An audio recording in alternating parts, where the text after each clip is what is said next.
Hello, I'm David Chester with 90 at 9, brought to you by interest.co.nz. This week you get everything you need to know in 90 seconds at 9 o'clock, including news that offshore financial markets seemed to stall last week. But first, over the weekend, China announced it will invest more than $1 trillion yuan, that's about 190 billion New Zealand dollars, or about the equivalent of New Zealand's GDP, redeveloping shanty towns this year as the government promotes urbanisation as an engine of growth. That's according to the state broadcaster China Central Television.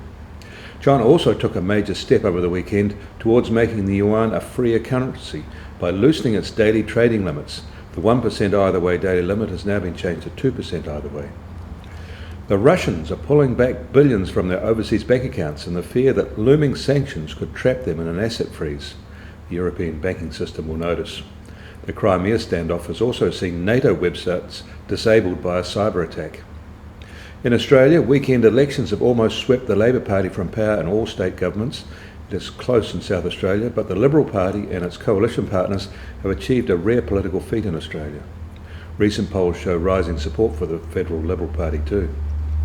The oil price inched up at the weekend, although the US and Brent benchmarks are now a lot closer together.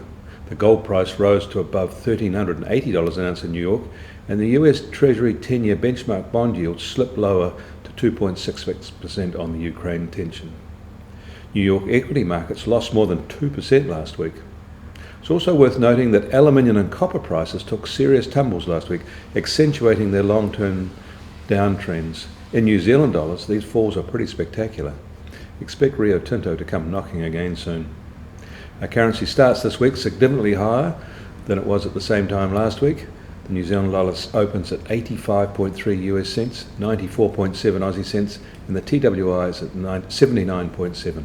I'm David Chaston. That was 90 at 9, brought to you by interest.co.nz.